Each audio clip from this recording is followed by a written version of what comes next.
Okay madam. तो हमने कल 51वीं 52वीं को पढ़ा। अब दूसरी जो घटना घटी थी प्रद्युम्न शाह के समय में, हम पढ़ रहे हैं भूकंप। गढ़वाल में भूकंप 1803, ब्रैकेट में लिखना है आप लोगों ने, भूकंप का आया था 1803 में आया था। इसमें लिखिए, सन 1803 में, सन 1803 में गढ़वाल में एक विनाशकारी भूकंप आया। सन 1803 में गढ़वाल में एक विनाशकारी भूकंप आया, जिसके कारण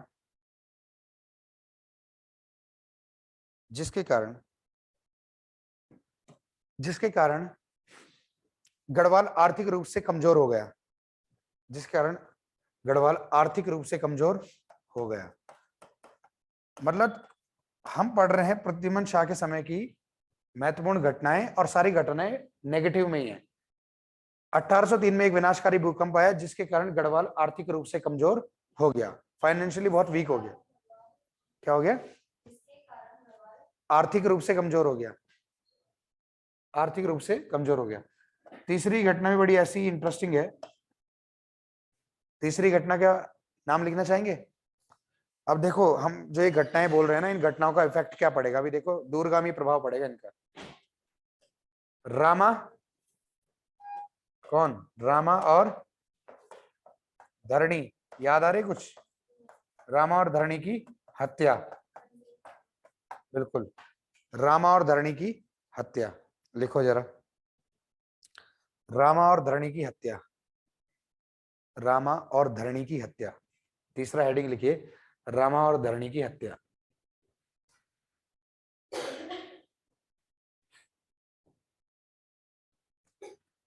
तो रामा और धरणी कौन थे? रामा और धरणी जो पंवार राज्य था, पंवार राज्य में आपको पता है ना, दो दल थे महत्वपूर्ण। कौन कौन से? खंडूरी और डोभाल दल। डोभाल दल और खंडूरी दल में बनती नहीं थी। खंडूरी दल और डोभाल दल की बनती नहीं थी। इनका मामला तो हमने जयकृत शाह के समय में देख लिया था। लेकिन क्या था कि खंडूरी दल जो था ना, वो उसको हमेशा ही माना जाता था कि ये जो है ना प्रद्युम्न शाह के फेवर में काम करता है, बहुत ज्यादा प्रद्युम्न शाह के पक्ष में। इसी वजह से वो सारा उस समय मामला भी उठा था। नित्यानंद खंडूरी को सिर्फ इसलिए सजा दी गई क्योंकि ये प्रद्युम्न शाह को राजा बनाना चाह रहे थे उस समय, राजा जब जयकृत शाह था। तो इसलिए खंडूरी दल के एक व्यक्ति की हत्या भी करी गई, मतलब उसको सजा भी दी गई। इसी दल के ये दो लोग थे, रामा और धरणी। दो लोग थे, रामा और धरणी। रामा और धरणी की क्या हो जाती है? हत्या हो जाती है। रामा और धरणी की हत्या का मतलब है प्रद्युम्न शाह का नुकसान करने वाली बात है, क्योंकि ये प्रद्युम्न शाह के बहुत फेवर में रहते थे। दरबार में ऐसे लोगों की हत्या करना जो राजा के फेवर में है, राजा के खिलाफ षड्यंत्र को बताता है। और इनकी हत्या करने वाला कौन था? कोई और नहीं, पराक्रम शाह। पराक्रम शाह कौन? इसी का छोटा भाई। कुछ कुछ वही घटना घट रही है अब, सेम। श्राप दिया गया था प्रद्युम्न शाह को, याद है? कुछ कुछ श्राप किसने दिया था? शाह की बीवी ने, जयकृत शाह की रानियों। हाँ, बीवी मत बोलो यार, तुम ऐसे कैसे बोल सकते हो? बीवी की रानियों ने, रानी ने। हाँ, रानियां थी, 4 रानियां थी, एक साथ सती हो गई इसके साथ। और उन्होंने श्राप दे दिया प्रद्युम्न शाह को कि जिस गढ़वाल राज्य के लिए तूने अपने भाई के साथ ये सब किया, उसके साथ षड्यंत्र किए, उसके साथ ये सब किया, वो गढ़वाल राज्य तेरा कभी पनाह नहीं पाएगा, तब कभी तू जो है खुश नहीं रह पाएगा। शुरुआत यहां से हो चुकी है 95 से, 1803। और 1803 में ये हत्या भी की गई। और की किसने? इसी के छोटे भाई ने, पराक्रम शाह ने। क्यों? क्योंकि ये नाराज है उससे। क्यों नाराज है? क्योंकि प्रद्युम्न शाह खुद तो गद्दी पे बैठ गया, लेकिन इसको किसी जगह की कहीं की ना तो इसे सूबेदारी दी, ना कहीं का इसको राजा बनाया। क्योंकि गढ़वाल आया था कुमाऊं छोड़ के, और कुमाऊं का राजा भी नहीं बनाया इसे, कुमाऊं भी किसी और को पकड़ा दिया। तो ये नाराज तो था ही, और इसने राजा के भक्त माने जाने वाले 2 लोग जो थे, रामा और धरणी, इनकी हत्या कर दी। अब देखो इनकी हत्या से क्या क्या होगा। लिखो तीसरा, इसमें क्या हेडिंग डाल दिया आप लोगों ने?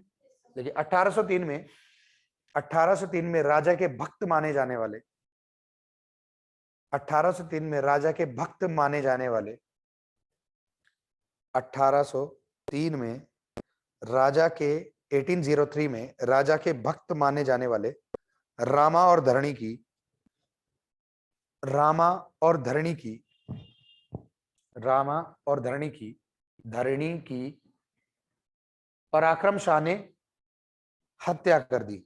रामा और धरणी की पराक्रम शाह ने हत्या कर दी।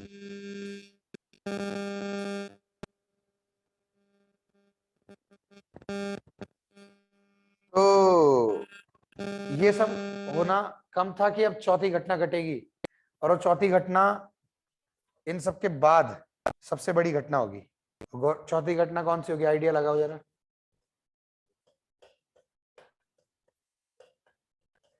गढ़वाल पर गोरखा आक्रमण।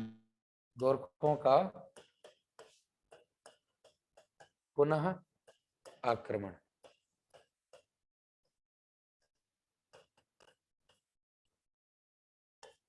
अठारह 3-4 समझ गए बात को? तो लिखो हेडिंग है पुनः आक्रमण। पुनः का मतलब भी वो हो गया, दूसरा लिख लो चाहे इसकी जगह, दूसरा लिख लो इसकी जगह, ज्यादा बेटर ही है बल्कि, दूसरा आक्रमण। हाँ क्या चीज? तीसरा आक्रमण जब भूकंप आया था? नहीं नहीं नहीं, वो इसलिए मैं बता रहा हूँ, वो इसलिए थोड़ा सा इसमें कंफ्यूजन है, क्योंकि देखो मैंने तुम्हें टाइम क्या लिखा है, 1803-4। इन्होंने अटैक कर दिया था भूकंप के बाद ही, और ये चलता रहा। ये क्यों चलता रहा, इतना लंबा कैसे खींचा है, आपको दिखेगा भी, अभी पूरा उसमें दिख जाएगा आपको। एक चीज मैंने पहले ही बताई है कि कितने भी सोर्सेज हो, कोई भी कितने सोर्स में कुछ भी लिख रहा हो, जितने सोर्स आप लेके आओगे वो हर एक सोर्स को मैंने पढ़ रखा होगा, एक ना एक बार तो पढ़ ही रखा है, क्योंकि मार्केट में ऐसी कोई किताब नहीं है उत्तराखंड से रिलेटेड जो मैंने नहीं पढ़ी हो। आमतौर पे ऐसा है, नहीं आएगी तो देखेंगे, आज भी कोई नई किताब आती है तो मैं उसको पढ़ता जरूर हूँ एक बार, कि कोई ऐसा फैक्ट जो इसमें मिल जाए मेरे पास अभी तक मौजूद ना हो, और पिछले 7 साल से यही होता आ रहा है। अब इंटरेस्टिंग बात यह है कि कुछ लोग 1803 इसलिए बताते हैं क्योंकि 1803 में अटैक हो ही गया था। बात को समझो हुआ क्या, 1803 में अटैक हुआ ही था, क्यों? क्योंकि भूकंप आ गया। अब गढ़वाल कमजोर है, ना तो फाइनेंशियल पावर इतनी है, ना मैन पावर इतनी है, बहुत लोग मारे गए थे, बहुत लोग मारे गए थे उस भूकंप में, बहुत खतरनाक भूकंप था, इतिहास का बहुत खतरनाक भूकंप था। दूसरा, ये युद्ध 1804 में निर्णायक हुआ था। निर्णायक का मतलब समझ रहे हो आप लोग? युद्ध का फाइनल जो हुआ वो 1804 में हुआ, 14 मई 1804। और इतना लंबा ये युद्ध, कुछ लोग इसको डिवाइड कर देते सीधा कि 3 में अटैक किया फिर 4 में दोबारा अटैक किया। ऐसा कैसे हो सकता है कि 3 में अटैक करेंगे भूकंप के समय में, जिस समय में गढ़वाल सबसे ज्यादा कमजोर है, और उसको उस समय गढ़वाल हारेगा, जीतेगा तो है नहीं, हार जाएगा। फिर चौथा अटैक, दूसरा तीसरा अटैक, क्यों, किस लिए? तो अटैक लंबा चला था। और कैसे चला था मैं बताऊंगा आपको। हुआ क्या, अच्छा युद्ध हुआ, अभी युद्ध में क्या क्या होगा उसको करने से पहले, युद्ध से रिलेटेड इंपॉर्टेंट या इंटरेस्टिंग जानकारी से पहले हम लोग ये डिस्कस करना चाह रहे हैं कि आखिर गोरखों ने ये युद्ध कर क्यों दिया। सोचने वाली बात है। 1791 में गढ़वाल पर आक्रमण किया था किन्होंने? गोरखों ने। गोरखा आक्रमण हुआ 1791 में। जितनी लड़ाई करनी थी इन्होंने छक के लड़ाई की, बहुत लंबी लड़ाई चली, कई महीनों तक गढ़वाल ने रोके रखा, लेकिन आगे रोकने की क्षमता ज्यादा बची नहीं थी, गढ़वाल ज्यादा समय तक रोक नहीं सकता था। लेकिन उसी समय क्या हुआ, चीन ने आक्रमण कर दिया नेपाल पर। चीन ने नेपाल पे आक्रमण कर दिया, और जैसे ही चीन ने नेपाल पे आक्रमण किया, चीन ने नेपाल पर आक्रमण किया, गोरखे चले गए वहां। लेकिन वहां जाने से पहले इन्होंने यहाँ पे मामला सेटल किया। इन्होंने क्या कर दी, यहाँ पे संधि, ट्रीटी कर दी, संधि कर दी। और इस संधि में उन्होंने शर्त रखी, क्या सबसे मेन शर्त क्या थी, कि गढ़वाल प्रतिवर्ष कर देगा। क्या देगा? टैक्स देगा, कर देगा। गढ़वाल प्रतिवर्ष कर देगा। और जब प्रतिवर्ष कर मिल रहा है, इसी बात पे सब बात एंड हो चुकी है, तो दूसरी बार अटैक करने का मतलब क्या बनता है? तो इसके कारणों को लेकर कई लोग को मतभेद है। एक तो बेसिक कारण, कुछ लोग बोलते हैं कि जब कुछ नहीं मिलता उनको तो बोल देते कि गढ़वाल ने टैक्स देना ही बंद कर दिया होगा। ऐसे नहीं है, ये इतनी आसान बात नहीं है। पहली बात तो ये है, देखो कुछ लोग बताते हैं कि ये हुआ रामा और धरणी की हत्या की वजह से। देखो कहां लिंक जोड़ रहा है।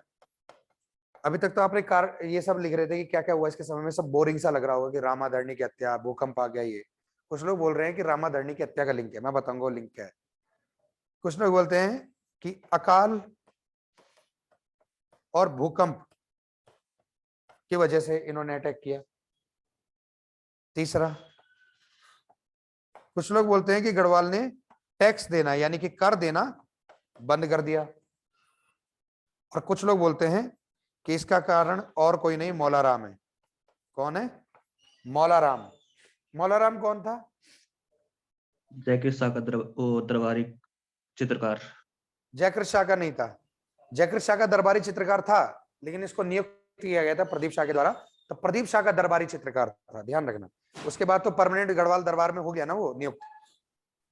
अगर आपसे पूछा प्रदीप जाएगा, शाह में लिखाया नहीं है भाई, अगर है, आपने प्रदीप शाह में लिखाया नहीं है भाई। मैंने लिखा ही नहीं था, मैंने ये बात बोली भी थी अभी कुछ समय पहले। मैंने बोलता इसे बाद में लिखवा देंगे, ये आपको बता दूंगा मैं, बाद में कर देंगे। तो जयकृत शाह का भी दरबारी चित्रकार था, ये भी मैंने नहीं लिखवाया। मैंने ये जरूर लिखवाया था कि जयकृत शाह ने हेल्प ली थी मौला राम से एक कविता लिखवाने के लिए, ताकि सिरमौर के राजा को बेच सके। पर ये पॉइंट हम लिखेंगे अलग से, मैं इसको लिखवा दूंगा। मैं अभी खुद तुमसे भी नहीं लिखवाना चाह रहा, मैं इसको अलग से लिखवा दूंगा। तो मौला राम किसका दरबारी चित्रकार था? प्रदीप शाह का। प्रदीप शाह के बाद राजा कौन बना? ललित शाह। ललित शाह के बाद कौन बना? जयकृत शाह। और जयकृत शाह के बाद कौन बना? प्रद्युमन शाह, जो झेल ही रहा है अभी मामला। तो हुआ क्या कि कुछ लोग बोलते हैं मौला राम की वजह से ऐसा हुआ, मौला राम की वजह से ऐसा क्यों हुआ। तो इन कहानियों को सुन लो एक बार।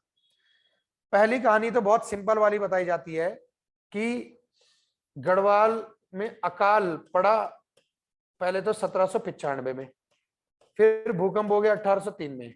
और इन दोनों ही घटनाओं की वजह से, कि मतलब एक घटना से गढ़वाल उभर ही रहा था कि दूसरी घटना घट गई, भूकंप आ गया। इन दोनों ही घटनाओं की वजह से गढ़वाल बहुत ज्यादा कमजोर हो चुका था, बहुत कमजोर हो गया। और इस कमजोरी का फायदा हर कोई दुश्मन उठाना चाहेगा। कमजोर हो गया तो कुछ लोग बोलते हैं कि गढ़वाल बहुत ज्यादा कमजोर हो चुका था, इस समय गढ़वाल को जीतना बहुत आसान था, तो इसलिए इन्होंने अटैक कर दिया। कारण कुछ कुछ सही है, लेकिन मैं ज्यादा इसको सटीक मानता नहीं। अपने पॉइंट ऑफ व्यू मेरा इतना है, ये है कि अगर गढ़वाल को हराना हो तो गोरखे कभी भी हरा सकते थे। जिस समय अटैक किया था तब भी हरा सकते थे। अगर चाइना का अटैक नहीं होता तो गोरखे यहाँ टिके रहते और कभी भी वो चक्रव्यूह टूटता, अंदर चले जाते। और इन्होंने इस चीज का वेट, क्योंकि अकाल में भी ये कमजोर पड़े थे, फिर 1803 में भूकंप आया। अब फाइनली ये सोच रहे हैं कि अब भूकंप आ गया, चलो अब इन्हें हराने जाते हैं। इतने ज्यादा कमजोर गोरखे नहीं थे, इस चीज का कोई मतलब ज्यादा लॉजिक नहीं बैठता। एक लॉजिक मैं ये मान सकता हूं, दूसरा कि टैक्स देना बंद कर दिया होगा, कर देना बंद कर दिया होगा। कर देना बंद करने के रीजन आपके सामने है कि अगर तो कर 25,000 था तो पहले से ही ज्यादा था। हो सकता है कुछ समय बाद प्रद्युमन शाह को लगाओ, अब क्या इनको टैक्स देता रहूंगा, निपटो, छोड़ो उनको। लेकिन ये बात लॉजिकल इसलिए नहीं लगती क्योंकि जो आदमी 25,000 रुपए टैक्स देने के लिए मान गया था, युद्ध हारा नहीं उसके बावजूद मान गया था, इसका मतलब ये है कि वो गोरखों से बचना चाह रहा था। गोरखों को टैक्स ना देना यानी कि गोरखों को आमंत्रित करना, ये बेवकूफी प्रद्युमन शाह कभी नहीं करेगा। ये काम केवल एक ही तरीके से हो सकता है, एक ही कारण से हो सकता है। और दूसरा कारण क्या है? जैसे कुछ विद्वानों ने बताया था कि कितना टैक्स मांगा था गोरखों ने इनसे, 3,000 रुपए।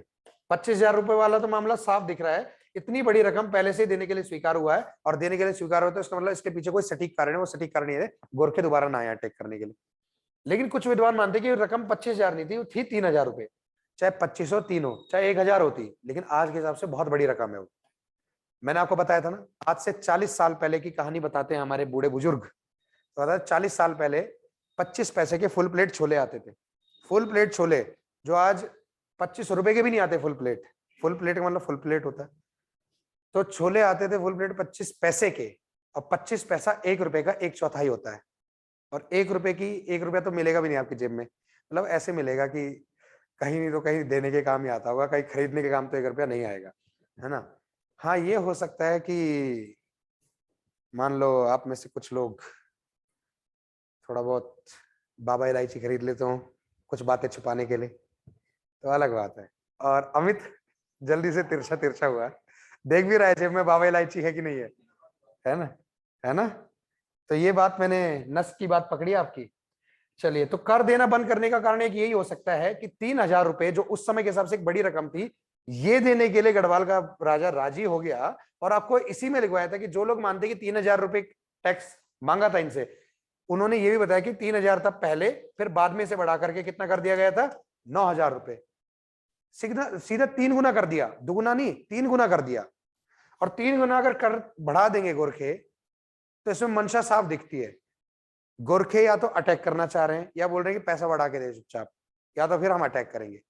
और जाहिर सी बात है, ये इतनी बड़ी रकम थी कि वास्तव में गढ़वाल नहीं चुका सकता था, वो भी ऐसे टाइम पीरियड में जब ऐसी स्थितियां हैं, अकाल और भूकंप, और टैक्स बढ़ा दिया। तो ये एक रीजन हो सकता है यहाँ पे, इस वाले पॉइंट से हम एक रीजन मान सकते हैं कि हाँ, शायद ये रीजन हो सकता है कि गोरखों ने अटैक किया होगा, इन्होंने टैक्स देने से मना किया। और वैसे हम मान नहीं सकते कि जो आदमी 25,000 रुपए देने के लिए मान गया था वो 25,000 रुपए देना क्यों बंद कर देगा। क्यों बंद कर देगा? क्योंकि उस समय सबसे बड़ी बात है कि उसने 25,000 रुपए दे इसलिए थे कि अटैक ना करें यहाँ पे। यही पढ़ाया था ना कल को, अच्छे से समझाया था। 25,000 रुपए टैक्स दिए थे, बिना हारा भी नहीं था गोरखों से, तब भी 25,000 रुपए टैक्स देने के लिए मान गया था कि अटैक ना करे दोबारा। अटैक करेंगे तो फिर तो जीतना मुश्किल है। तो वो आदमी टैक्स देना बंद करे, ये तो मूर्खता वाली बात होगी। तो यही एक रीजन हो सकता है कि या तो फिर ये थे कि टैक्स बढ़ा दिया गया होगा, वो इस वाले पॉइंट से दिखता है हमको। इसलिए कुछ विद्वानों की बात, हम हर किसी विद्वान को लेके चलेंगे तो हम उत्तराखंड के इतिहास को समझ सकते हैं। तीसरा है मौलाराम वाला सीन। मौलाराम को कहीं कहीं पे दर्जा दिया जाता है बिल्कुल वैसा जैसे कुमाऊं में हर्षदेव जोशी को दिया जाता है। हर्षदेव जोशी के साथ क्या था?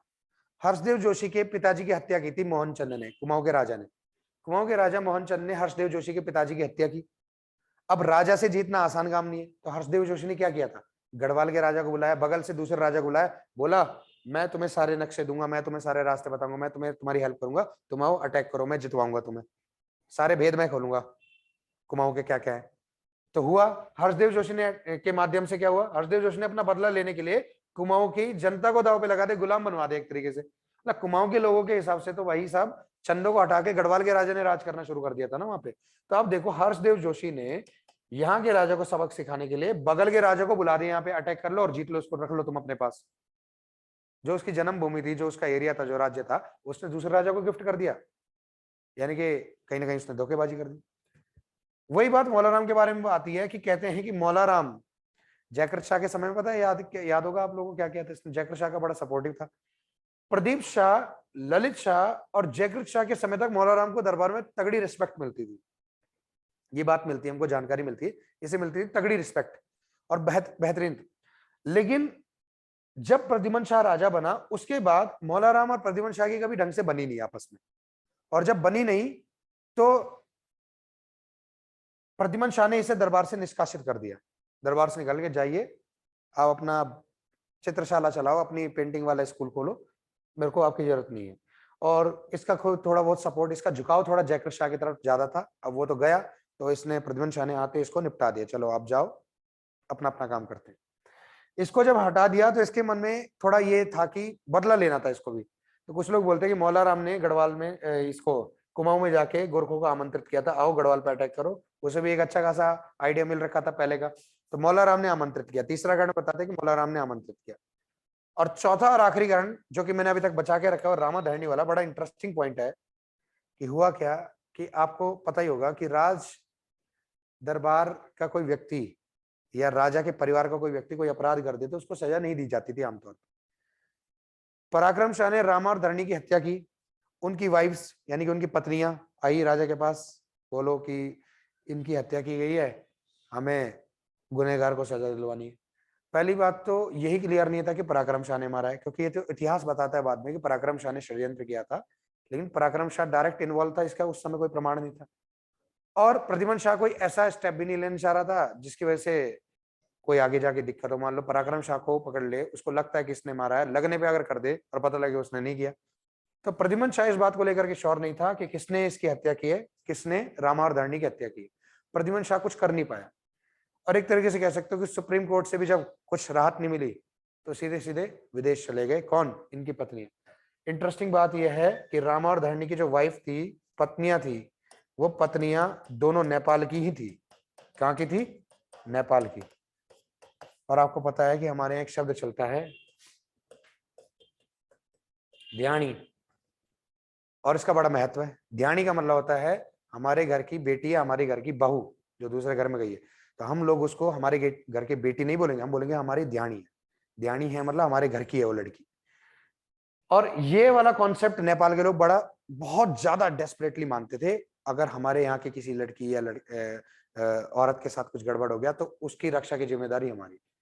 ये दोनों, इसकी वाइफ थी, जो दोनों की वाइफ थी, ये नेपाल की थी, ये चली गई नेपाल। नेपाल के राजा से इन्होंने हेल्प मांगी कि हमारे साथ अन्याय हुआ है, हमारे साथ ऐसा हुआ, हमारे पतियों की हत्या की गई, गढ़वाल के दरबार में की गई, हमें आपसे हेल्प चाहिए।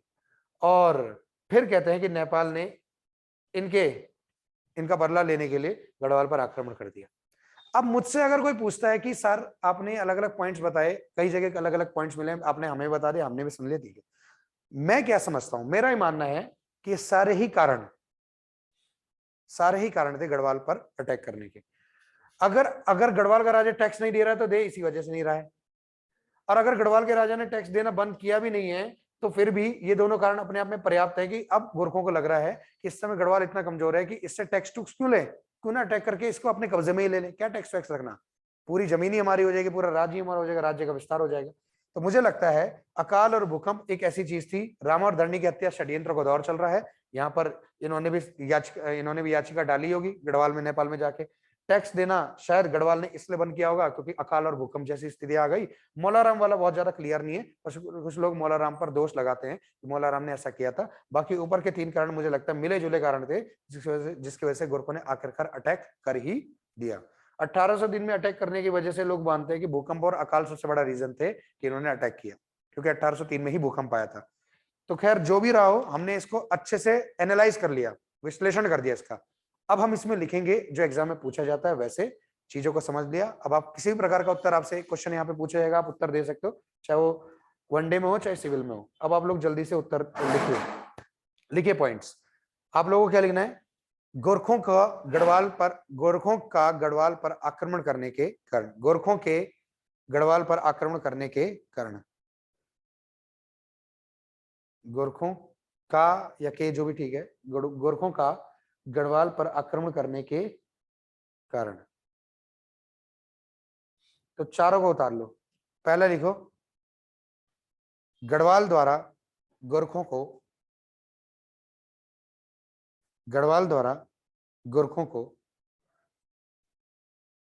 कर देना, गढ़वाल द्वारा गोरखों को कर देना बंद कर देना, गढ़वाल द्वारा गोरखों को कर देना बंद कर देना। समझ रहे हो इस बात को? कोई दिक्कत तो नहीं? अगला पॉइंट, नेक्स्ट पॉइंट लिखो, भूकंप और अकाल, भूकंप और अकाल से गढ़वाल का, भूकंप और अकाल से गढ़वाल का, भूकंप और अकाल से गढ़वाल का आर्थिक रूप से कमजोर हो जाना, भूकंप और अकाल से गढ़वाल का आर्थिक रूप से कमजोर हो जाना।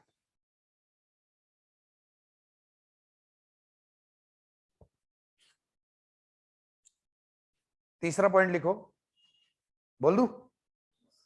रामा और धरणी की पत्नियां नेपाल की थी, रामा और धरणी की पत्नियां नेपाल की थी, रामा और धरणी की पत्नियां नेपाल की थी, नेपाल की थी, रामा और धरणी की पत्नियां नेपाल की थी। इन्होंने नेपाल से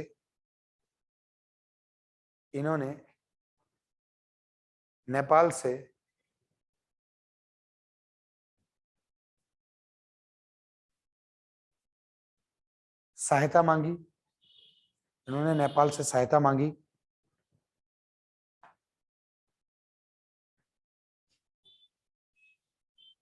इन्होंने नेपाल से सहायता मांगी। ये कारण हो गया अपने आप में। चौथा लिखो, फोर्थ लिखो, इन सब के अलावा माना जाता है, इन सब के अलावा माना जाता है, इसको मैं थोड़ा अलग से लिखवा रहा हूं, मतलब ऊपर के 3 तो रीजन लगते भी हैं, इसको कुछ लोग बोलते हैं बस। इन सब के अलावा माना जाता है कि मौलाराम ने गोरखों को, इन सब के अलावा माना जाता है कि मौलाराम ने गोरखों को गढ़वाल पर आक्रमण के लिए आमंत्रित किया था। इन सब के अलावा माना जाता है कि मौलाराम ने गोरखों को, इन सब के अलावा माना जाता है कि मौलाराम ने गोरखों को गढ़वाल पर आक्रमण के लिए आमंत्रित किया था।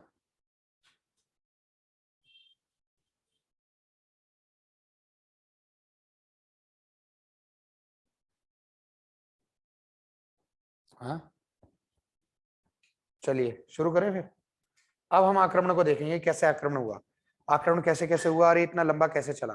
तो वो सब समझने से पहले अगर आपसे कोई पूछेगा, मान लो मेंस में ही पूछ लेता है या वैसे पूछ लेता है आपसे लोगों से वनडे में कि भाई सबसे बड़े कारण क्या थे, तो शुरू के 2 कारण सबसे बड़े कारण और सबसे प्रमुख कारण हो सकते हैं।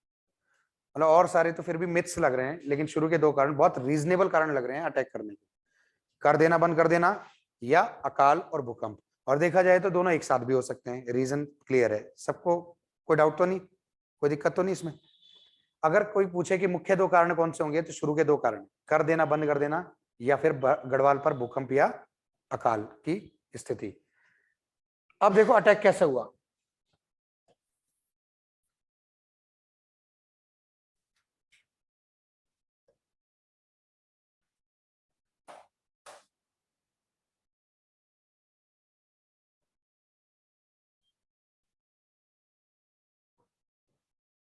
तो ये क्या है?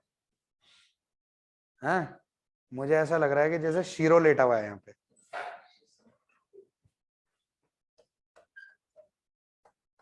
देखो कुछ लोगों का तो पता भी लग गया कौन कौन देखते हैं।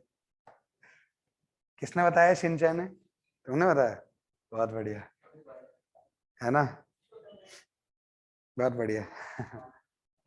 और निंजा हथौड़ी तो नहीं देखते तुम लोग? तो जैसे कि आपको पता है, ये क्या है? गढ़वाल और ये क्या है?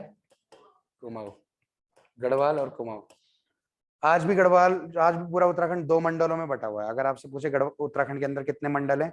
2 मंडल, गढ़वाल और कुमाऊं। ये क्या है इधर बगल में? नेपाल। तो नेपाल से अटैक हुआ था कुमाऊं पे, कब? 1790 में। और उन्होंने पूरे कुमाऊं पे कब्जा भी कर लिया इसी साल। फिर यहां से अटैक हुआ था कब? 1791 में। लेकिन ये कब्जा नहीं कर पाए, टैक्स वैक्स संधि बंदी लगा दी और बस चलिए। लेकिन फाइनली इन्होंने अटैक कर दिया श्रीनगर पर, कब? 1803 में। ये दूसरा आक्रमण था, सेकंड आक्रमण था। ये फर्स्ट और ये सेकंड। अब देखो क्या हो गया इसमें। इन्होंने अटैक किया और युद्ध हुआ, यहां पर जबरदस्त युद्ध हुआ। पहले आप ये देख लो कि ये जो एरिया है ये पौड़ी का एरिया है। ये आपका उत्तरकाशी है, ये आपका टिहरी है, ये आपका देहरादून है, और ये आपका हरिद्वार, और ये आपका सहारनपुर। ठीक है, दिमाग में थोड़ी इमेज बन जाएगी तो बहुत अच्छा हो जाएगा, मामला सही हो जाएगा। तो अब देखो क्या होता है। इन्होंने अटैक किया गोरखों ने 1803 में, और श्रीनगर में जबरदस्त लड़ाई हुई। और उस लड़ाई में गढ़वाल की सेना हार गई, जो हारनी ही थी। एक तरफा युद्ध था। गोरखों को वैसे नहीं हरा सकते थे जब अच्छी स्थिति हो, तो खराब स्थिति में तो क्या ही रहा थे। तो गढ़वाल, तो प्रद्युमन शाह जब हार रहे थे तो प्रद्युमन शाह ने क्या किया? प्रद्युमन शाह अपने परिवार को लेकर के एक बड़ी टुकड़ी के साथ, बड़ी सैन्य टुकड़ी के साथ यहां से निकल लिए। कहां से? श्रीनगर से।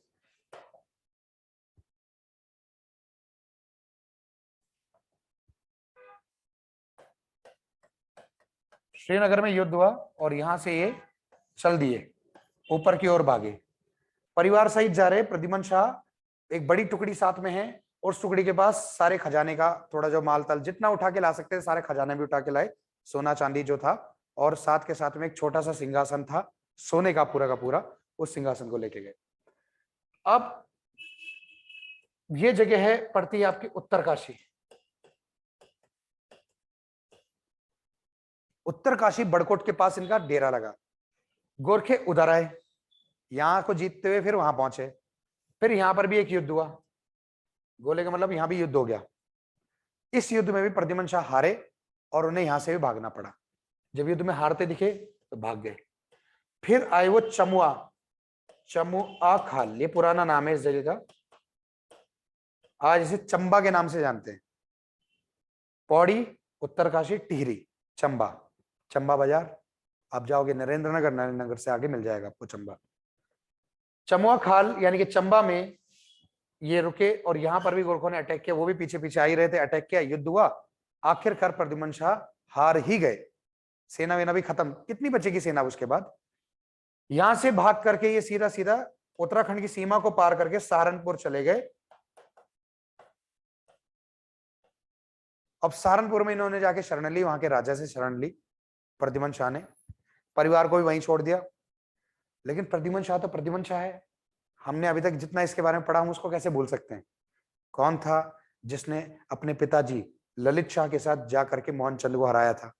कौन था जिसने कुमाऊं में बैठ राजा रहते हुए गढ़वाल के राजा को इतना परेशान कर दिया, यानी कि अपने बड़े भाई को इतना परेशान कर दिया कि उसे गद्दी छोड़नी पड़ी, बिना युद्ध किए वो गद्दी प्राप्त कर लेता है। कौन था जो कई युद्धों में जाता था, हर बार जीतता था, है ना? प्रद्युम्न शाह एक ताकतवर राजा, और उसकी स्थिति ये हो चुकी है वो सहारनपुर में शरण लेने के लिए मजबूर है।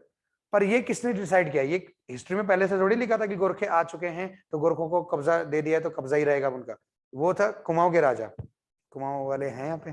कुमाऊं वाले कितने हाथ उठाएं? एक ही है। और जोशी जी भी हैं शायद कुमाऊं से ही, पर जोशी जी आज है नहीं तो सुनाने के लिए बढ़िया। कुमाऊं का राजा जब गोरखों के साथ युद्ध हुआ तो गोरखों के साथ युद्ध में कुमाऊं का राजा, जिसका नाम क्या था, महेंद्र चंद, वो हार गया और भाग गया, तराई में जाके छुप गया। उसके बाद दिखा भी नहीं, उसके बाद उसकी हड्डी भी नहीं मिली, मतलब गायब ही हो गया, मतलब भाग गया। लेकिन ये था भैया प्रद्युम्न शाह। प्रद्युम्न शाह ने क्या किया? आप देखो, परिवार को कर दिया साइड, हरिद्वार भेज दिया। हरिद्वार क्यों भेजा? हरिद्वार वो एरिया था जो सीधे सीधे अंग्रेजों के अंडर में था, इस समय ब्रिटिशों के अंदर में था, ब्रिटिशर्स के अंदर में था। क्योंकि आपको पता है ब्रिटिशर्स भारत में 1608 से एंट्री कर चुके थे, हालांकि उससे पहले आ चुके थे।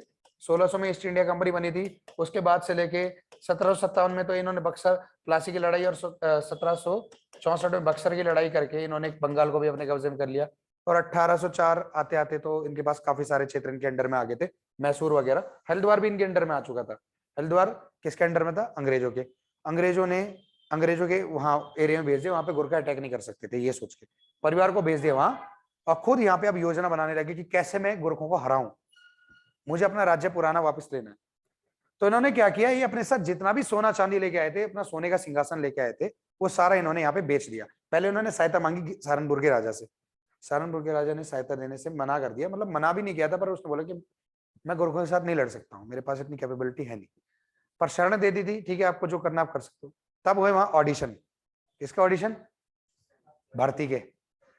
मतलब अपने सारा बेच दिया, सारा सोना चांदी सब सिंहासन वगैरह बेच दिया, और जो पैसा मिला उससे क्या कर दी, सेना की भर्ती कर दी। लोगों को इकट्ठा किया, सैनिक के रूप में भर्ती किया। सैनिक कौन होते? कोई पेट से बन के थोड़ी आता था सैनिक, लोग सेना में भर्ती होते थे, ऐसे होते थे, आम लोग भर्ती होते थे। भर्ती हुए, कैपेबिलिटी देखी गई, एक छोटी सी सेना तैयार कर ली, ठीक ठाक सेना हो गई। कुछ लोग बताते हैं कि 12,000 की सेना थी, जो कि एक ठीक ठाक नंबर है उत्तराखंड की लड़ाई के लिए। तो 12,000 की सेना थी। प्रद्युम्न शाह ने सेना तैयार कर ली, भर्ती चल रही थी वहां पर, भर्ती हुई और सेना तैयार हो गई, तुरंत भर्ती हुई। और इस भर्ती के बाद प्रद्युम्न शाह चल पड़े कहां? गोरखों से लड़ने के लिए। गोरखों के पास इस समय पूरा गढ़वाल वाला क्षेत्र पे कब्जा हो ही चुका था। देहरादून में गोरखे वेट कर रहे थे कि आ जाए, आ तो से, तू पहले हमारे पाले में तो आके दिखा पहले, तो ये वाला सीन था पहले यहाँ। तो जैसे प्रद्युम्न शाह सामने से सेना लेके खड़ा है तो गोरखे बोल रहे इधर आ पहले, यहाँ पहले, यहाँ, वहां नहीं आ सकते। तो ये इनका क्षेत्र था गोरखों का। प्रद्युम्न शाह को राज्य वापस चाहिए था, प्रद्युम्न शाह को जाना पड़ा। आपको पता है कि कई बार कोई बुलाता है, आपको नहीं जाना होता, फिर भी आपको जाना पड़ता है, क्योंकि आपको पता है काम वहीं जाके होगा, है ना? जैसे आप पकड़म पकड़ाई खेल रहे हो, है ना? सर बुलाते हैं मगर जाने का नहीं। है क्या होगा? खुड़बुड़ा। कुछ ये जगह कहाँ है बताइए जरा? देहरादून में? कहाँ है देहरादून में?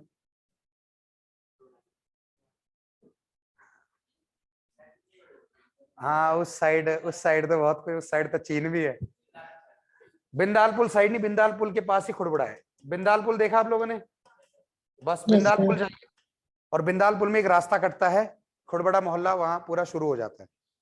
किसी समय में, इस समय में खुड़बड़ा मोहल्ला ना होके खुड़बड़ा एक मैदान हुआ करता था बहुत बड़ा। इस मैदान में दोनों सेना आमने सामने आई, गोरखों की और प्रद्युम्न शाह की। प्रद्युम्न शाह को पता था अब युद्ध निर्णायक होना है, अब आर या पार की कहानी है, अब ये नहीं हो सकता कि मुझे भागना है या कुछ करना है। अब ये सोच के ही युद्ध भूमि में उतरे थे। खुड़बड़ा के युद्ध में प्रद्युम्न शाह और गोरखों की लड़ाई हुई। लड़ाई बड़ी अच्छी चल रही थी।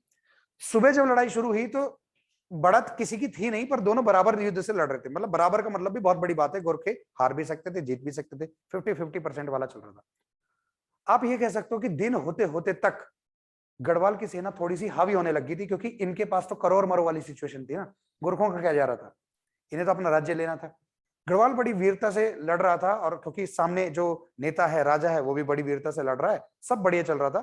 थोड़ा सा झुकाव गढ़वाल की तरफ गया ही था युद्ध का, कि हुआ क्या अचानक से कि नेपाल का जो राजकुमार था, राजकुमार उसकी गोली आकर के लग गई प्रद्युम्न शाह को। समझ रहे हो?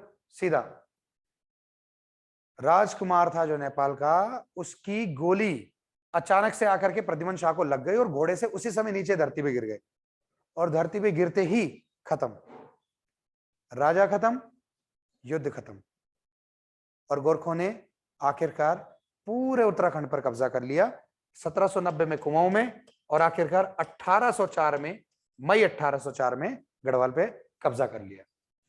और गढ़वाल में पंवार वंश खत्म। अब किसका वंश शुरू, किसका शासन शुरू होगा? वंश तो नहीं चलेगा, गोरखों का शासन चलेगा, जिसको गढ़वाल के इतिहास में गोरखियानी के नाम से जाना जाता है। और इस शब्द का यूज तो बहुत होता है आज भी।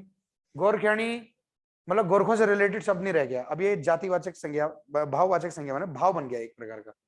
गोरखियानी भाव बन गया है। कैसा भाव? मतलब अगर कहीं पे कहीं अत्याचार हो रहा है तो उसको बोलेंगे गोरखियानी चल रही है यहाँ पे। और इस शब्द का बहुत ज्यादा यूज किया है गायकों ने, जैसे खासकर हमारे नरेंद्र सिंह नेगी ने। आपने नौचमी नारायण सुना होगा, गोरखियों की गोरखियानी नारायण, गोरखियों की गोरखियानी। किसके लिए बोल रहे हैं वही शब्द? नेताओं के लिए। गोरखों की गोरखियानी चल रही है, ऐसे चल रहा है नेताओं का राज यहाँ पे, अत्याचार चल रहा है, लूटपाट चल रही है, भ्रष्टाचार चल रहा है। यही था गोरखों का शासन। तो क्या समझ में आया आप लोगों को? कोई दिक्कत तो नहीं यहाँ तक? बस अब ये इतना जो आपने मजे से सुना ना हाथ बांध के, अब ये कुछ कुछ लिखना भी पड़ेगा, और लिखने के बाद फाइनली आप लोग का ये खत्म होगा। कल को हम जब गोरखा शासन शुरू करेंगे तो हम ये पढ़ेंगे पहले कि हमने इससे पहले जो जो पढ़ा वो क्या क्या पढ़ लिया, ताकि कनेक्ट हो सके सीधे सीधे गोरखा शासन से। ठीक है, शुरू करें फिर? सब लोगों को समझ में आ गया? किसी कोई डाउट तो नहीं है? चलिए लिखिए। आपने पहले कारण लिखा था, अब लिखिए गढ़वाल गोरखा युद्ध। हेडिंग गढ़वाल गोरखा युद्ध। सॉरी, गढ़वाल गोरखा युद्ध। गढ़वाल गोरखा युद्ध 1803। और कोई डाउट नहीं होना चाहिए 1803 में, सीधे 1803 होगा। और आपको पता है ये सारी घटना जो है ये बहुत लंबी घटना है जो 1804 तक गई।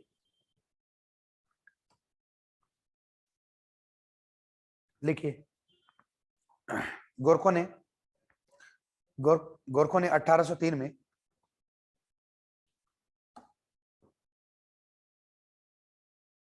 गोरखों ने 1803 में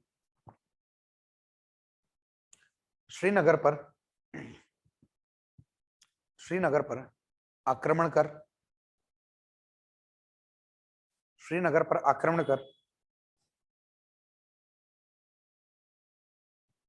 गढ़ सेना को पराजित किया। गढ़ सेना यानी कि गढ़वाल की सेना, गढ़ सेना को पराजित किया।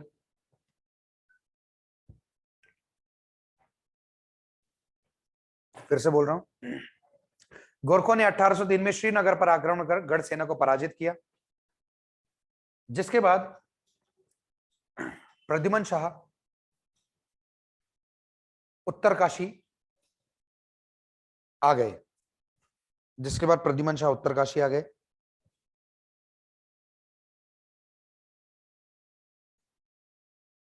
गोरखों ने यहां पर भी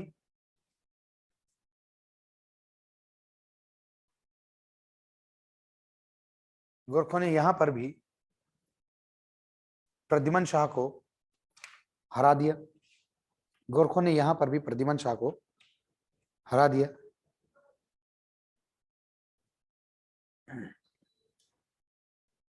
लिखो, इसके बाद प्रद्युम्न शाह भागकर चमुआ, और चमुआ के ब्रैकेट में क्या लिख लोगे? चंबा, ऐसे लिखो। इसके बाद प्रद्युम्न शाह भागकर चमुआ, सामने लिखा है चमुआ जगह का नाम, और आज इस जगह का नाम चंबा है। इसके बाद प्रद्युम्न शाह भागकर चमुआ यानी कि चंबा आ गए। ठीक है, चमुआ यानी चंबा आ गए,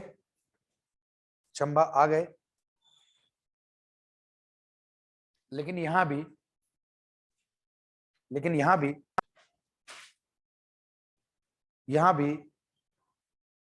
गोरखे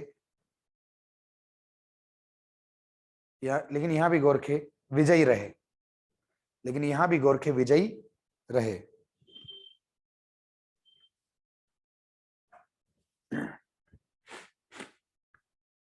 अब पैरा चेंज करके लिखो, कहानी तो ये खत्म हो गई। अब होगा क्या, इसके बाद क्या होगा? पैरा चेंज करके लिखिए, प्रद्युम्न शाह ने इसके बाद सहारनपुर में जाकर शरण ली। प्रद्युम्न शाह ने इसके बाद, क्या बोला मैंने, प्रद्युम्न शाह ने इसके बाद सहारनपुर में शरण ली, सहारनपुर जाकर शरण ली। प्रद्युम्न शाह ने इसके बाद सहारनपुर जाकर शरण ली, जहां उन्होंने अपना सोने का सिंहासन और आभूषण, जहां उन्होंने अपना सोने का सिंहासन और आभूषण 50,000 रुपयों में बेचकर, सोने का सिंहासन और आभूषण 50,000 रुपयों में बेचकर, 50,000 रुपयों में बेचकर 12,000 की सेना एकत्र की। 12,000, 12,000 की सेना एकत्र की।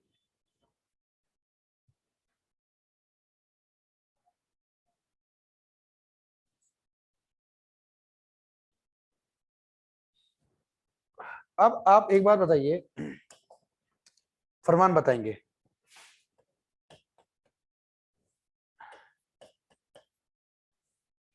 क्या है ये, कोई नजर लगा रहा है क्या मेरे पे? कहाँ का राजा है, नहीं सॉरी, कहाँ का राजा, कहाँ है ये जगह है, कहाँ पे? तो इतनी धीरे धीरे क्यों बोल रहे हो? ऐसा तो नहीं है कि तुम इसलिए बोल रहे हो क्योंकि मैं हरिद्वार का हूं तो मेरे से पूछा था, इसका मतलब हरिद्वार में ही होगा, है। लेकिन ये जगह मसूरी में भी एक बाजार का नाम है, ठीक है। लेकिन यहाँ पे बाजार की बात नहीं हो रही, यहाँ पे हो रही हरिद्वार की जगह की बात, ठीक है। सबसे पुराना बाजार है मसूरी का।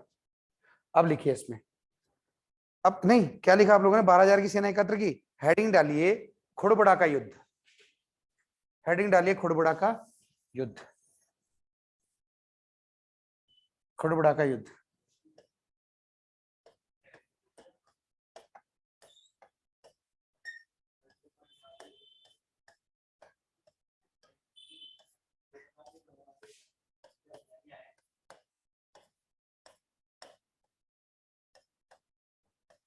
क्या ब्रेन वॉश कर रहा है भाई तू? ब्रेन वॉश कर रहा है क्या? कौन देख रहा? तुम मुझे देख रहे हो? तुम्हें कैसे पता कि वो तुम्हें देख रहा है?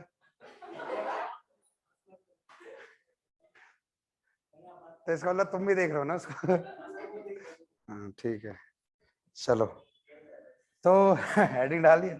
हंसो मत भाई इसे देख के, हंसो मत। खुड़बुड़ा का युद्ध, अमित मजे दिला दिए तुमने।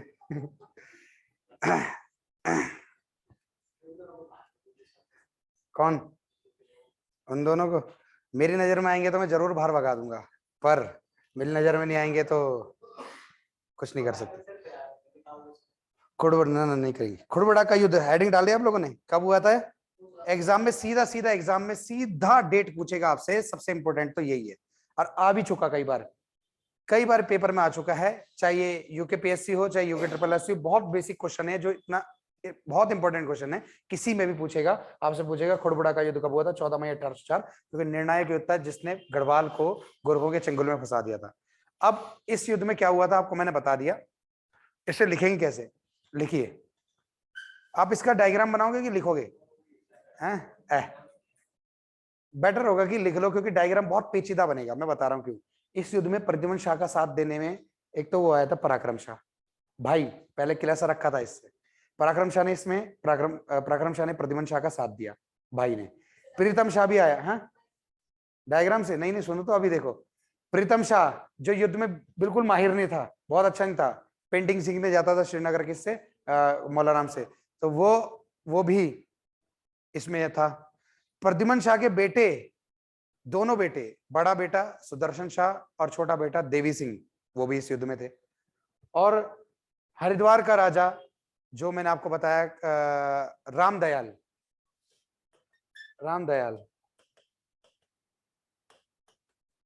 लाहौर का राजा था, ये यहाँ का राजा था, ये भी सपोर्ट में आया, इसने भी सपोर्ट दिया प्रद्युम्न शाह को।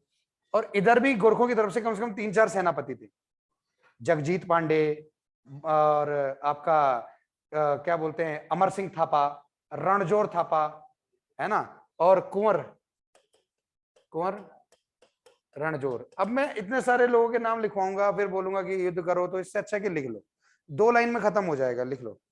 तो आप लोग इनको याद भी कर चुके होंगे जैसे जैसे मैंने बताया। अब मैं आप ही लोगों से पूछूंगा, है ना। लिखो, इसके अंदर लिखो, युद्ध में प्रद्युम्न शाह के साथ, युद्ध में प्रद्युम्न शाह के साथ पराक्रम शाह, प्रीतम शाह, युद्ध में प्रद्युम्न शाह के साथ पराक्रम शाह, प्रीतम शाह। इसलिए बोलते हैं कि फैमिली मुसीबत में सिर्फ फैमिली काम आती है, चाहे कितने ही तुम्हारे मतभेद हो। प्रीतम शाह, प्रद्युम्न शाह के दोनों बेटे, प्रद्युम्न शाह के दोनों पुत्र सुदर्शन शाह और देवी सिंह।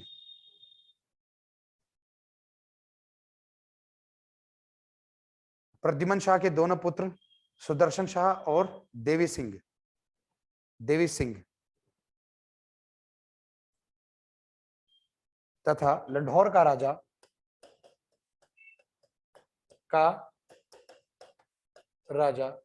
क्या बताया था मैंने,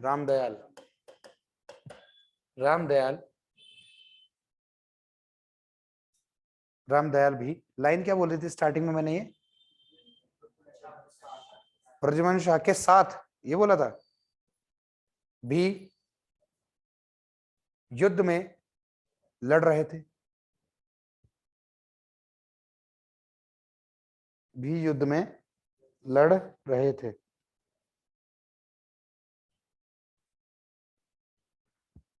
गोरखों की ओर से अमर सिंह थापा,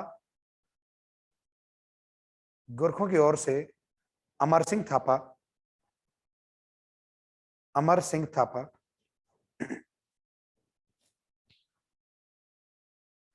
हस्तीदल चौतरिया, हस्तीदल चौतरिया,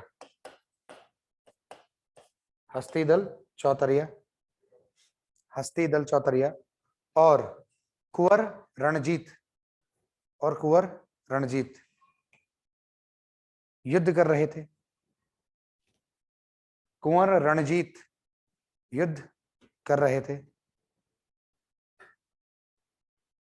युद्ध के दौरान एक गोली, कौन सी गोली, पैरासीटामोल। युद्ध के दौरान एक गोली, युद्ध के दौरान एक गोली, अरे यार किसकी गोली, ये भी तो लिखना था, पैरासीटामोल नहीं, मतलब युद्ध के दौरान कुंवर रणजीत, ऐसे लिखो, युद्ध के दौरान, बीच में ऐड कर दो उसे कहीं, युद्ध के दौरान कुंवर रणजीत की एक गोली जाकर प्रद्युम्न शाह को लगी। युद्ध के दौरान कुंवर रणजीत की एक गोली जाकर प्रद्युम्न शाह को लगी, प्रद्युम्न शाह को जाकर लगी या जाकर प्रद्युम्न शाह को लगी और प्रद्युम्न शाह तत्काल वीर गति को प्राप्त हो गए, और प्रद्युम्न शाह तत्काल वीर गति को प्राप्त हो गए,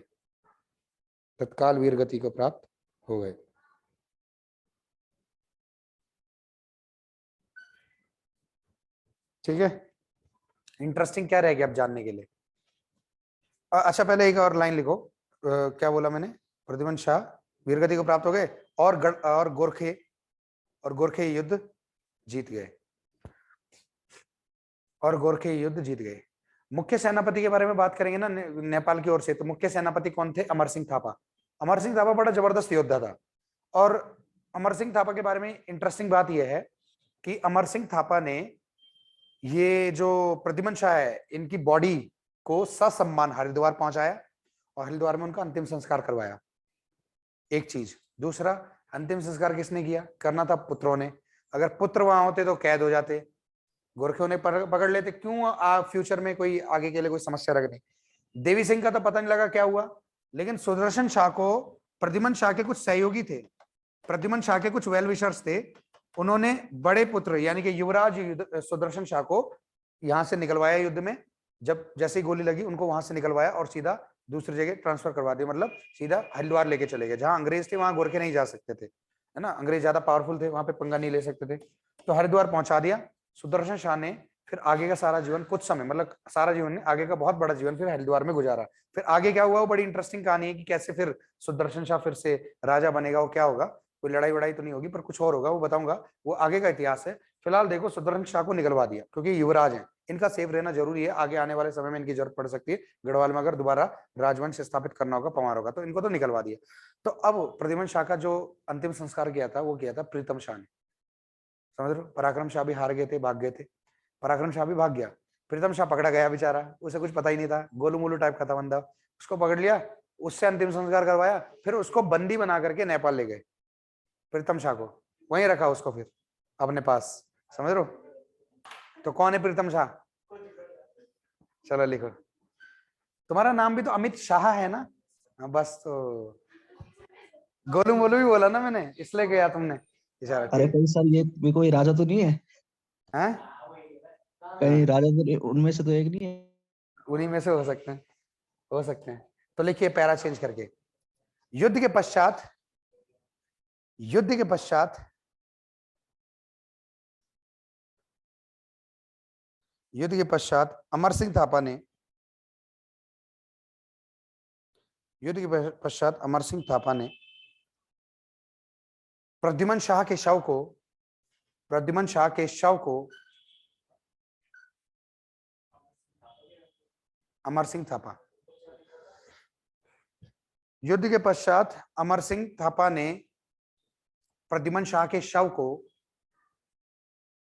हरिद्वार पहुंचाया, हरिद्वार पहुंचाया और प्रीतम शाह के द्वारा, और प्रीतम शाह के द्वारा उनका दाह संस्कार करवाया, और प्रीतम शाह के द्वारा उनका दाह संस्कार या अंतिम संस्कार करवाया, और प्रीतम शाह के द्वारा उनका दाह संस्कार करवाया।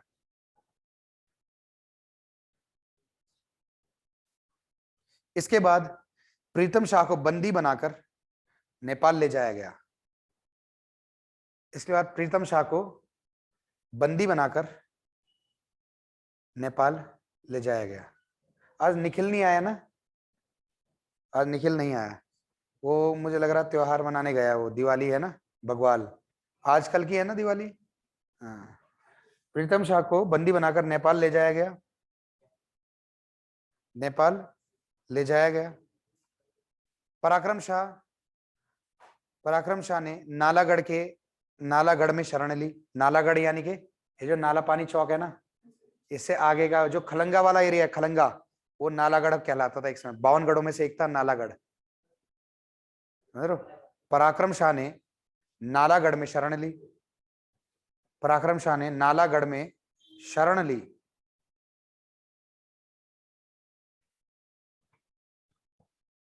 तथा युवराज सुदर्शन शाह को, तथा युवराज सुदर्शन शाह को ब्रिटिश राज्य के क्षेत्र, ब्रिटिश राज्य क्षेत्र, तथा युवराज सुदर्शन शाह को ब्रिटिश राज्य, राज्य क्षेत्र ज्वालापुर में पहुंचाया गया, ब्रिटिश राज्य क्षेत्र ज्वालापुर में पहुंचाया गया, ज्वालापुर हरिद्वार, ठीक है, ज्वालापुर में पहुंचाया गया, ठीक है, कोई दिक्कत तो नहीं। चलिए, तो ये हो गया आपका पंवार वंश का खात्मा। कल से हम लोग नया टॉपिक पढ़ेंगे और इस नए टॉपिक में देखेंगे हम लोग क्या, गोरखा शासन, नया पेज, नया टॉपिक, गोरखा शासन, ठीक है। आप लोगों का किताब कॉपी को बढ़िया ढंग से बहुत ही आतुरता के साथ बंद करना या उसको पीटना, ये दर्शा रहा है कि आप लोगों को जैसे आजादी मिली हो मुझसे, ऐसा ही है क्या, नाराज? आपका नाम क्या है? हाँ जी, सौरभ शाह। आप कहाँ से हैं? टिहरी घनसाली, घनसाली कहाँ से? ये भी घनसाली का लड़का है जो ऑनलाइन पढ़ रहा है। आप कहाँ से घनसाली में? हिंदो पट्टी, 12 गांव हिंदो, 12 है कि 11 गांव? हिंदो अलग है, तो 11 गांव हिंदो क्यों बोलते हैं उसको? 11 गांव हिंदो बोलते हैं कि 12 गांव हिंदो बोलते हैं? बोलने में क्या आता है? 11 गांव हिंदो। आपने इससे पहले तैयारी की है? मतलब तैयारी पहली बार कर रहे हैं आप? इससे पहले किया आपने तैयारी? नहीं की आपने? अच्छा, अभी क्या चल रहा है आपका? ग्रेजुएशन चल रहा है? क्या चल रहा है? कंप्लीट हो गया। कहां से किया आपने ग्रेजुएशन? एक मिनट, हैं? घनसाली से किया। और क्या आर्ट्स था कि पीसीएम वगैरह था? बीएससी किया आपने, पीसीएम से किया? पीसीएम से किया? अच्छा, जेडबी। अच्छा, आपने फॉर्म भरा है कोई? कौन सा फॉर्म भरा? पटवारी का? फॉरेस्ट का भी भर रखा है? और बंदी रक्षक भरा आपने? बंदी रक्षक भी भर लो। देखो ऐसा फॉर्म सारे भरो, तुम्हें नहीं करनी नौकरी तो तुम्हारे हाथ में है, तुम फॉर्म निकाल दो, तैयारी हो जाएगी थोड़ी उसके बहाने। जेल गार्ड एक बहुत अच्छी जॉब है, आप हल्के में मत लेना इसको। क्या है इसकी डेट अभी भी बताओ बच्चों, है इसकी डेट अभी? जितने भी बच्चे हैं मैं चाहता हूं सारे फॉर्म भरे। आप लोग पटवारी के लिए एलिजिबल हो तो पटवारी भरो, उसके लिए ग्रेजुएशन चाहिए, वो बात अलग है। जेल गार्ड, फॉरेस्ट गार्ड की है डेट? और पटवारी, पटवारी गया ना? ठीक है, उसकी कोई बात नहीं। ये दो फॉर्म आ रखे हैं, बहुत अच्छी जॉब है। फॉरेस्ट गार्ड को ना गांव में लोग आमतौर पर पत्रोल बोल देते हैं, अलग बात है ना? लेकिन आप उस झंझट में मत फंसो, बहुत अच्छी, बहुत रुतबे वाली जॉब है फॉरेस्ट गार्ड की। ठीक है, प्रमोशन होते हैं आगे जाके यार, वहां जॉब करने के बाद भी तैयारी आगे जारी रख सकते हो, कोई दिक्कत वाली बात थोड़ी है। तो इसलिए ऐसा है, फॉर्म सारे भरो, तैयारी करो, और फिर आपको किस दिन समझाएंगे आगे का कैसे प्रोसेस है। आगे हम लोग क्या करेंगे, चलो ठीक है बताता हूँ फिर आगे। ठीक है, चलिए आज के लिए इतना ही, कल मिलते हैं आप लोगों से।